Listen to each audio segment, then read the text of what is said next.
This video is a Bybit derivatives tutorial, specifically crypto futures trading on Bybit.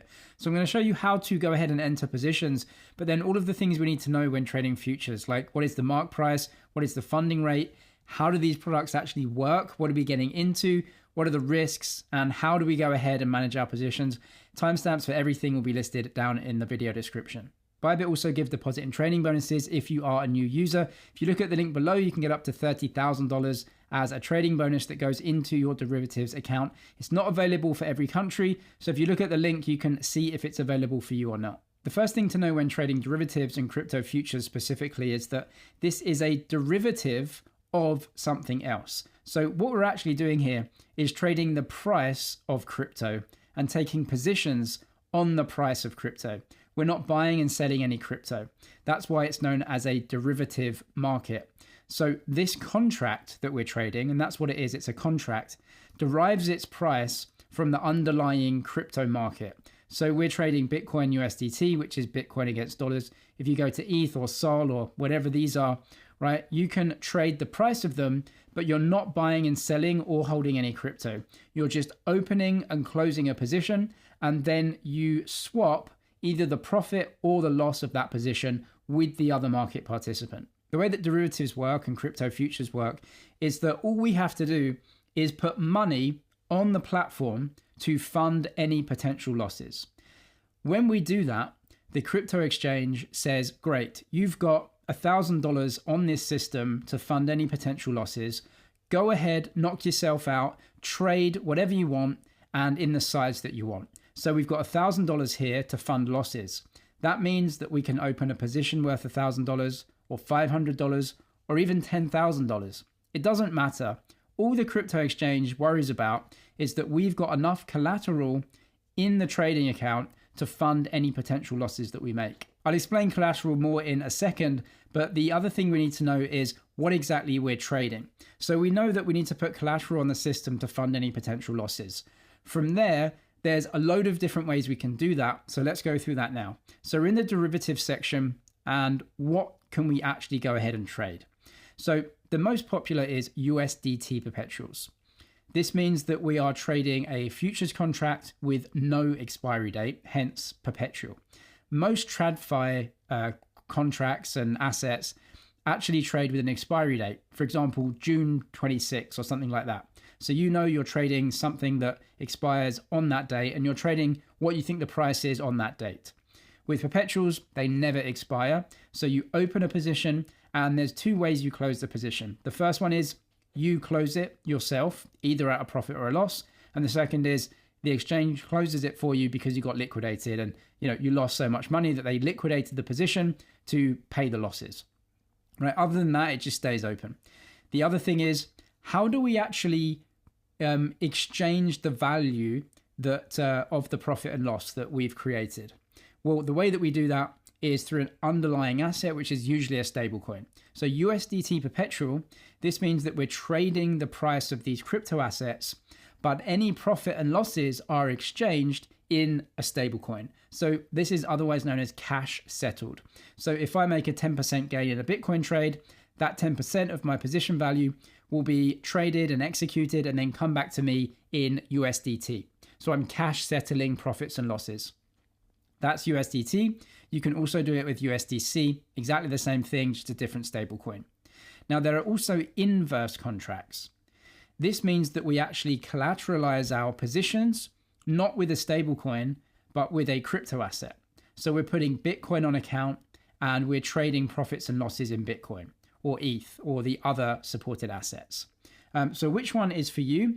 Here is an infographic telling you about the pros and cons and the differences of perpetuals versus delivery. Most people trade perpetuals in crypto, pretty much everyone. And then USD margin versus coin margin. USD margin or USDT margin, stablecoin margin, is what most people trade. It's easy because you have the stablecoin there, which is a dollar value. And so you know exactly what your collateral value is at all times. With coin margin, the issue here is that during bull markets, it's great because you've got coin collateral in there, which is going up in value, margining up, leveraging up a trade, which is going up in value, good stuff. But on the downside, now you have potentially coin margin, it can get very volatile in a bear market because you have the value of your collateral going down, potentially long positions going down. But in a bear market, you could potentially use your coin collateral to take a short position on the coin, right? So you're keeping your asset, but you're taking a short position short term on the price. So there are pros and cons of each. Most people simply take positions with stablecoin margin. They know exactly what their collateral value is, and they can go back and out with their profit and loss straight into the dollar value of things. So it just makes things a lot easier. If you've never traded crypto futures before, here's exactly how they work. So like I said, we don't buy and sell crypto. We're just taking positions on the price. And the only thing the crypto exchange cares about is we have enough collateral in our account to pay for any losses. We're taking positions against other market participants. Crypto futures is a zero-sum game. So if we win, the person we traded against loses, right? So the first thing is we need to put collateral on the system. It can be stablecoin margined or coin margined. Like I said, stable coins have a stable dollar value. Coins go up and down in value, and so your collateral changes in value as well, right? So that's extra risk on top. The second thing is how much leverage can we actually take in comparison to how much value that we're putting on. Leverage is given in relation to how much actual cash that you have on the system, right? So if I put $1,000 in the system, right, then what that means is I can actually go out into the market and trade with pretty much whatever size that I want, right? Because the crypto exchange doesn't care. If I have a $10,000 position in the market and I've got $1,000 in cash, my leverage is 10x, of $10,000 on my $1,000 cash. As long as I've got enough money to fund losses, the crypto exchange doesn't care what the value of my trade is with the market. So that's where leverage comes from. Leverage is the amount of cash you have down compared to the size of the trade that you have in the market. Now, the third thing is, how is this leverage and profit and loss working out? So let's say I have $1,000 of collateral on the system. I can take a 2x leverage trade. That means I open up a position worth $2,000 in the market. 5x leverage is a $5,000 position. 10x leverage is a $10,000 position. I only have $1,000 cash or stable coins, right, to pay for losses. Now, the way that leverage works is that your wins and your losses in comparison to the amount that you have down in cash are amplified. So a 10% loss on 2x leverage is $200. A 10% loss with 5x leverage is a $500 loss, which, by the way, is 50% of your initial capital if you put 1,000 down. And then with 10x leverage, a 10% loss is a 100% loss. So that shows you how extra leverage increases the volatility of the cash that you put down. So you don't have to use leverage when trading futures. You can fund your position one for one, no problem. If you have leverage, if things go well, you make a lot more money in percentage terms based on your initial capital. But if you're using high leverage, 10% down, you lose all your money, right? And in crypto, it's very volatile. So leverage should be used responsibly and intelligently, or if you're a beginner, not at all. Just use one for one and fund your positions. But let's go through a very important part of trading in futures markets, which is this up here. So what is the difference between the mark price, the index price, and then this price here? So because we're trading contracts, that's very important because all of the contracts are different. So the market on Bybit is a different market to the one on OKX, is different to Binance, and so on, because they're all just contracts that are trading on their specific exchanges. But all of these contracts are trying to match one for one the actual price of Bitcoin versus dollars, because that's what we want to trade. And so if the price gets away from that, the contract becomes useless and untradeable. And so what's important to know when we're trading these contracts is that the exchange always wants to try and keep them in line with the underlying spot price. So right here on the right-hand side, this is the actual price at which trades are happening on the Bybit market for this asset. Now, the index price is the blended price that these contracts are trading on the other exchanges in the market, like Coinbase, Binance, OKX, and Bybit is in this as well. This gives us a kind of overview of what this contract should be trading at through other exchanges. And you can see that the prices are slightly different, but almost exactly the same. And that's good. We want that to be very close.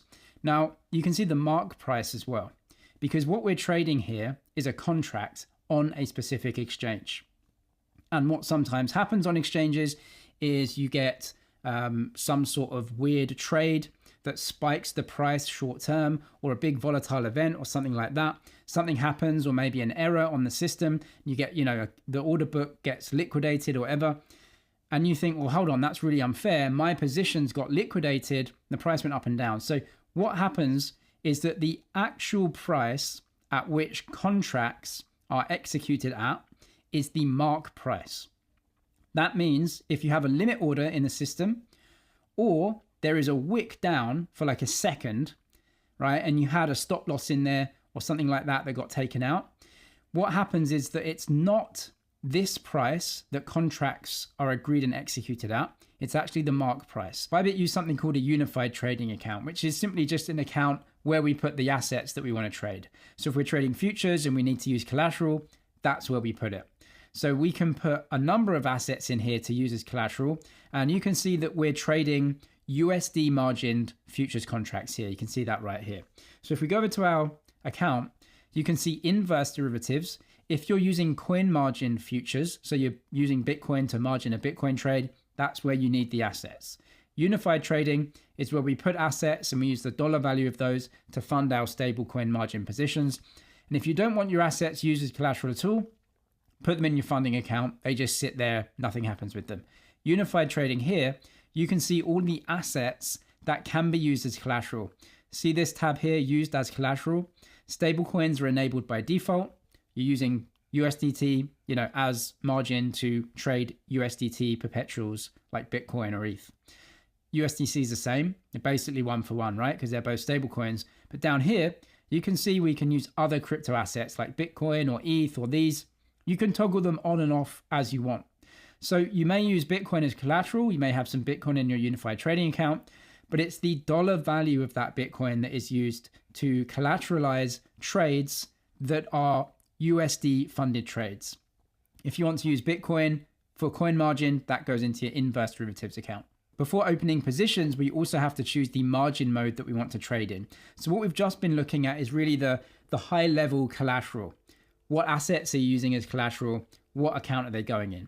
From here, when opening specific positions, we have to choose how to put risk in those positions. So you can see this margin mode right down here. Click this on the right-hand side or go to settings and then margin mode. Now there's 3 different margin modes: isolated, cross, and portfolio. Isolated is really for beginners. It's great for beginners. And what this does is separate each individual position. So you have a Bitcoin position, you have an ETH position, you have a Solana position, whatever else. You fund them separately with collateral, and that's it. If one goes south and you lose all your money in that and get liquidated, the others are fine and unaffected because the collateral for each position is isolated. None of the positions affect each other. Also, you can only trade with the asset of that contract. So if you're trading USDT margined Bitcoin futures, you have USDT in your account, it margins that position, and that's it. You can't use other assets as margin for your position, right? So very simple, easy to understand, using the asset to fund the position, and it's isolated. With cross margin, what you can do is use the dollar value of other assets in your unified trading account to fund all positions simultaneously. So maybe you have 4 positions open: Bitcoin, ETH, Solana, something else, a meme coin, right? And so the value that you have in your account, you may have some USDT, you may have some USDC, you may have some Bitcoin, you may have some ETH worth $8,000. That is all being used as collateral to fund all positions. And so you have to manage these a little bit more accurately because the collateral there is funding those positions. Now you can manage each individual position yourself. You can have a stop loss, you can get out. So you can manage, the positions individually, but you've got all your collateral value funding all positions. Portfolio margin is really for much more advanced, probably professional traders, right? So this is where you can use money in your account, essentially in your spot and in your derivatives, to fund everything else. So you've got loads of options positions and futures, and you're really a professional trader who's hedging out different things. This is good if you are trying to take more advanced strategies. For example, if you're trading delta neutral, so that would be an example of you have staked ETH in your account, which is earning 3% yield, and you actually want to take a neutral position. So you don't want to be long or short ETH, but you want the yield. Well, you can do that with portfolio margin. And I think you can do it with cross margin too, where essentially you have staked ETH in your account, earning 3% yield, but you've got futures and derivatives positions basically canceling out your directional exposure. So you're just farming yield. You can do that with portfolio margin for sure. There's a little bit more advanced with more advanced strategies. But for most traders, if you're looking for directional trades, it's either isolated or cross. You can choose that. But you can also carry out much more advanced strategies with collateral in portfolio margin as well, if you want to go ahead and use that. When we open any crypto position, we also have to pay some maintenance margin there. So like I said, leverage really is only affected by the value of the position in relation to how much collateral that we place in the position. So if I place $100 of collateral there and use 5x leverage, then I can open a $500 position. If I'm using 10x leverage, it's a $10,000 position. It's the same $100 that I put in. So leverage is just in relation to how much you're funding the trade with, and then how much the value of the trade is in relation to that. But there is a maintenance margin cost, which is the cost of the order to open the order. So that is worked out on a basis of what is the initial margin amount, how big is the order, and how much leverage are you using, and then it's just a percentage of that. Something unique to crypto futures as well is the funding rate that we either pay or receive.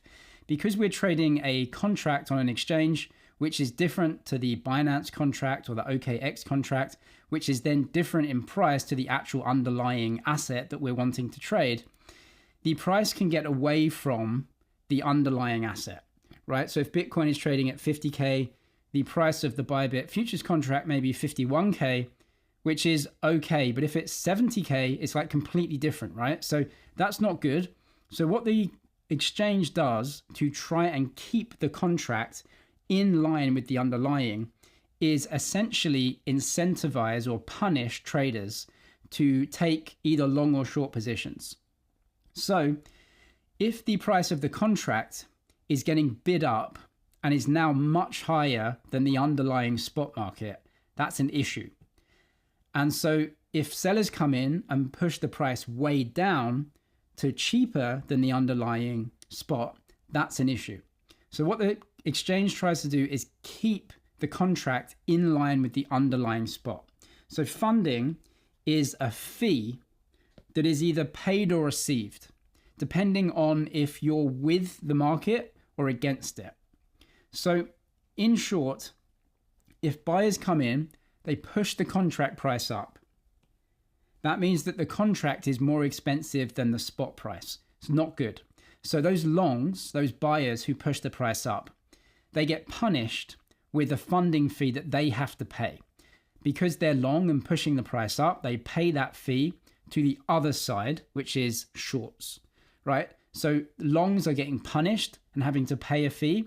Shorts are getting incentivized to take those short positions and receiving that fee. Now, if you're getting incentivized, maybe you can take a delta neutral position, not have any directional exposure, but farm the funding fee from the longs. Conversely, if sellers come in and force the price of the contract down too much, right, it's too cheap. So the exchange punishes those short sellers by making them pay the funding fee. And they pay to the opposite side, which is longs, which should hopefully incentivize longs to come in and buy up the asset and force it back up to the spot price, whatever that may be. So this is essentially a fee that is sometimes paid and sometimes received. And it is dependent on how the market is positioned and how you are positioned. So that's it. You can see the funding rate right here.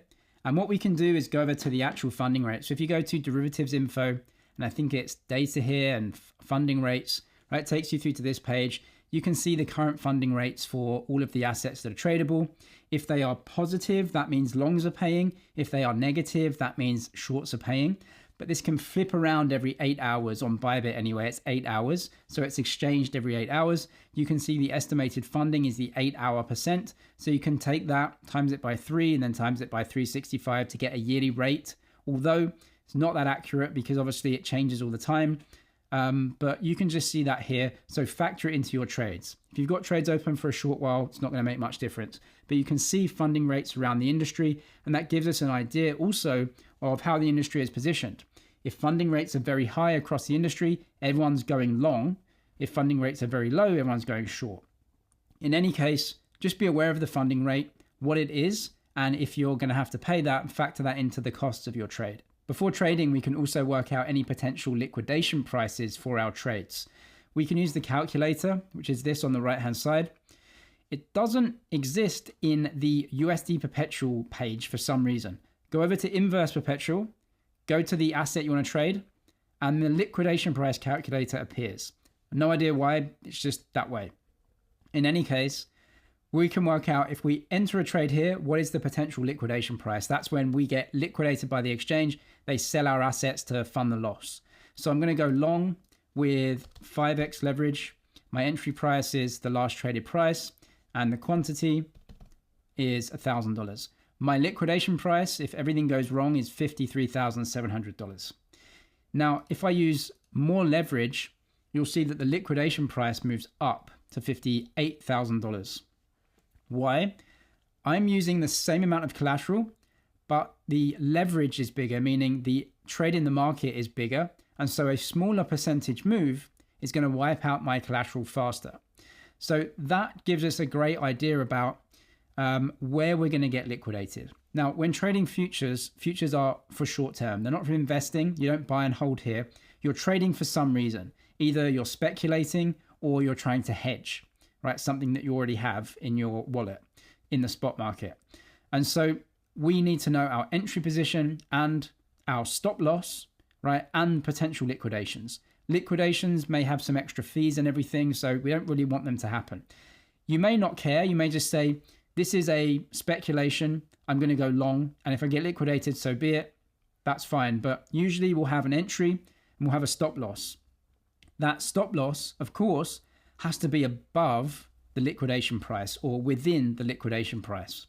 Because if our stop loss is 50K and we get liquidated at 58, we're taking too much leverage, right? If our liquidation price is 60K, if our liquidation price is 58K and our stop loss is 60K, we know that we're taking around a decent amount of leverage where, it's not too much leverage for our own position. So we can work out that leverage and liquidation price to make sure that we're always in control of the trade. Now let's go ahead and open a long position and see how leverage actually affects the amount we put down or the size of the trade value in the market. So I'm going to open a position, market order, just to show you and get the trade done. Now order by, you can actually choose this. Order by what? It just is the way that you want to actually input the order and how you think about it. So order by value is what is the size of the order that you're actually going to trade with the other market participant. So what is the actual size of that value that you trade in the market? Order by cost is how much you have to put down for the trade. All right, so maybe you say my order cost is $50. Now, if you're using 10x leverage, then your order cost is 50, but your order size would be 500, right? Because that's the value. Or you can say order by value 500, and I'm using 10x leverage, and so I know I have to put down 50, and that's my cost. It's up to the individual, whatever you want to do. So I'm just going to do order by value like this, and I want to put in a $100 value order. Now, if I'm using 2x leverage, I know my cost should be half of 100, which is 50. And you can see my cost here, it works out at $50, right? So that makes a lot of sense. My cost is 50, my leverage is 2, so my value is 100. If I go to leverage and I type in 5x leverage, you'll notice that the thing that changes is my cost and not the order value, because the order value is set at $100. That's what I want the value to be, and that's what I want to trade. But because I'm using more leverage, the leverage is based on the collateral that you place in the order initially, And so my leverage is 5x, 20 times 5 is 100. So my cost is lower. So the value is the same. It's up to you whether you want to do value or cost, how you work it out. So let's go back to 2x leverage. And so we'll open a position. So we're going to open a long. It's going to check. We're going to confirm. And that should open the position for us. Now you can see on the chart, we have an open position at this price. Now that our position is open, we can edit the order or close it out completely. And now would be a good time to explain the different position modes or hedge mode versus one-way mode. So what are these? One-way mode only lets you take one way at one time. So I'm long Bitcoin right now. Let's say I think the price is going to fall, and so I want to go short. I can't open a separate short trade because I have the long trade open already. So what I'd have to do is completely close out the long trade and then take a separate short trade. If I want to go long again, I'd have to close out the short trade and then go long. Can't have two positions at the same time. Hedge mode lets you take long and short positions simultaneously. So I'm long $1,000, I'm short $1,500, my net position is short $500. Hedge mode seems like the logical choice, but it's up to you. One way would be a good way of making sure you don't kind of do anything crazy with your trades. But one way versus hedge, up to the individual. Now from down here, what we can do is see the order details. So we have our order here. And what we're going to do is look at unrealized versus realized P&L. Unrealized P&L is the profit or loss of what is in the market right now, which is my whole order. Realized P&L is if I have traded out some amount of that order. So maybe I have gone long $1,000 and I've closed out half of the order, and I've realized, because that's not work, it's not an order anymore in the market, I've realized either a profit or a loss. So that will show you that. How can we actually do that? Well, we can go ahead and trade any amount out of the order. We have an order right now and it's open. So how would I actually close this order out? The first thing is you can just go to here, which is close by either a limit or a market order. So let's go market. How much do you want to close? Let's say I want to close 50% of the order. I can press confirm. What this will do, because I'm long, is essentially take a short position to close out 50% of my long. That takes me down to just 50% of the long that I had. Or you can close out 100%, and that would close out the whole order, so you don't have any orders anymore. Now you can also do it up at the top, which is up here, close. This is when you open positions, and if you're in hedge mode, you can go and open both sides, so you can keep opening them. But you can also press close, and what this does is close out any orders that you have right now. So I know that I have one position open, which is a long. Therefore, you can see that I can't close a short because I don't have one, but the close long option is available. Like you can see, it's on the right-hand side, because what we're actually doing is taking a short position of some amount. So 50%, close long, that will reduce your long by 50%. We can also input extra orders known as take profit and stop loss orders when we've got open positions. Now you can do this when opening positions as well, which is this icon right here, take profit, stop loss.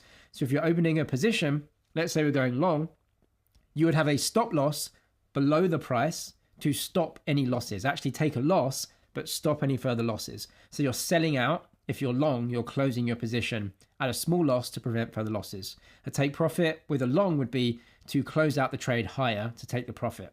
So you can do that when opening the position, but down here as well, you can do it whilst the position is live. So add, and then right here, I'm going to put in a stop loss. So we open at 64. Let's say my stop loss is 60K. That would be a 12% loss. And what this is a close order for what you have. This is entire position, right? So you can do that, or you can do partial position. So you can maybe take profits along the way with some limit orders if you want. But entire position, this is my stop loss trigger, press confirm. Now what you should see on the chart is that that is now on the screen. So my entry is here. And because we're long, we make a loss if the price falls. So that would be my stop loss. That's working for us. And that's in the system. You can see it's a current order because it's not executed yet. It's just working for us. That is in relation to this long position that I have. Let's cancel out, confirm. That leaves. And you should see that there's no current orders now. And I don't have any stop loss. So that's my order. Now what we can do if we want to close out the order is go to close by market, 100%, confirm. That will sell out the order, and now I have no orders open. Taking short positions is the exact opposite of a long position in that what we're actually doing is selling first.